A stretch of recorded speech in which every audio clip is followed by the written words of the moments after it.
saham kamu turun 20%. Terus kamu mikir, gue cut loss sekarang, atau gue beli lagi biar harga rata-rata turun. Nah, di video ini gue bakal jelasin kapan harus cut loss, kapan boleh average down, dan kenapa pemula sering banget salah langkah di situasi ini. Selamat datang di Kota Kasu, ini Sekolah Saham episode ke-12. Hari ini kita akan bahas salah satu keputusan paling berat dan paling krusial di dunia saham, cut loss versus average down. Buat kamu yang serius mau belajar, pastikan kamu punya modul e-book sistem trading Kota Kasu yang bisa kamu pesan lewat link di deskripsi ya. Oke, kita mulai dari yang pertama. Apa itu cut loss? Simpelnya, cut loss itu artinya kamu menjual saham yang sedang rugi untuk membatasi kerugian biar nggak makin dalam. Analoginya gini deh, kalau kamu salah naik kereta, semakin kamu diam aja di dalam, ongkosnya akan makin mahal buat balik lagi. Cut loss itu seperti kamu sadar salah, langsung turun di stasiun terdekat, dan cari kereta yang benar. Aturan penting yang harus kamu pegang, cut loss itu bukan tanda kamu kalah, tapi tanda kamu mau bertahan hidup di market. Gunanya apa? Pertama, buat menjaga modal kamu yang berharga. Kedua, menghindari terjebak di saham yang busuk. Dan ketiga, biar kamu punya dana untuk pindah ke peluang lain yang lebih bagus. Sekarang, apa itu average down? Average down adalah strategi membeli lagi saham yang sama saat harganya turun, tujuannya supaya harga beli rata-rata kamu jadi lebih rendah. Contohnya nih, kamu beli saham di harga 1.000, harganya turun ke 700, kamu beli lagi di harga 700. Sekarang, harga rata-rata kepemilikan kamu bukan 1.000 lagi, tapi jadi 850.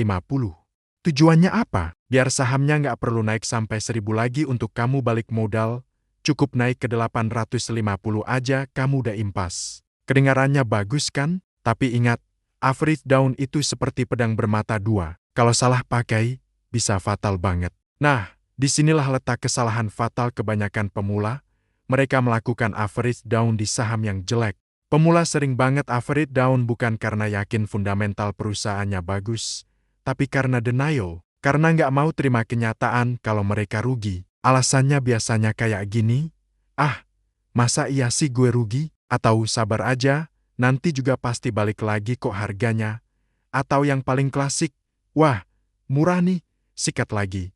Padahal, kalau bisnis perusahaannya memang sudah rusak, average down itu ibarat kamu menggali kuburanmu sendiri lebih dalam. Kerugian kamu justru makin bengkak. Jadi, kapan kita harus cut loss? Catat baik-baik, cut loss itu wajib hukumnya kalau pertama, fundamental perusahaannya berubah jadi buruk. Misalnya, labanya turun drastis, utangnya bengkak, atau model bisnisnya udah nggak relevan. Kalau alasan awal kamu beli saham itu sudah hilang, ya buat apa dipertahankan? Keluar. Kedua, kalau kamu main di saham gorengan dan kelihatan bandarnya sudah mulai cabut, saham yang naiknya cuma karena hype sesaat itu bahaya banget buat dipertahankan. Ketiga, kalau harganya jatuh menembus support penting di chart, itu sinyal bahaya yang jelas. Dan terakhir, yang paling penting, kalau kamu sadar analisamu dari awal memang salah. Investor hebat itu bukan yang nggak pernah salah, tapi yang paling cepat sadar kalau dia salah dan segera perbaiki. Terus, kapan average down itu masih masuk akal? Average down itu boleh, tapi dengan syarat yang sangat ketat. Pertama, hanya lakukan di saham blue chip atau yang fundamentalnya super kuat. Kedua, saat market secara keseluruhan turun karena panik sesaat, bukan karena perusahaan itu sendiri bermasalah. Ketiga, pastikan bisnis perusahaannya tetap sehat dan bertumbuh. Dan yang keempat, kamu punya manajemen kas yang baik, jadi nggak all in. Contoh situasi ideal, IHSG lagi koreksi parah, saham sekelas BBC ikutan turun, tapi kita tahu bisnis perbankannya tetap bagus dan profit.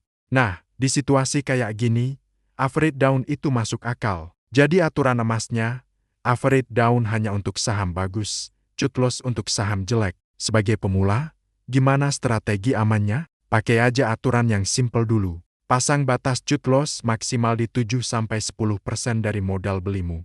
Jangan pernah coba-coba average down di saham spekulasi atau saham yang kamu nggak ngerti bisnisnya. Fokus dulu aja kumpulin saham-saham sehat di portofolio kamu. Ingat, tujuan utama pemula di market itu bukan jadi pahlawan, tapi untuk bertahan hidup dan bisa profit secara konsisten. Oke, kita rekap singkat ya. Cut loss itu untuk menyelamatkan modal dari saham jelek. Average down hanya boleh dilakukan kalau kamu super yakin sahamnya benar-benar bagus dan hanya turun sementara. Jangan pernah average down cuma buat menutupi ego atau menolak kerugian. Nah, semoga jelas ya. Di episode berikutnya, kita akan bahas strategi yang paling sering diremehkan tapi krusial banget buat pemula, diversifikasi portofolio. Kita akan jawab pertanyaan, berapa jumlah saham yang ideal untuk seorang investor pemula? Jangan sampai ketinggalan, subscribe dan nyalain loncengnya ya. Terima kasih sudah nonton.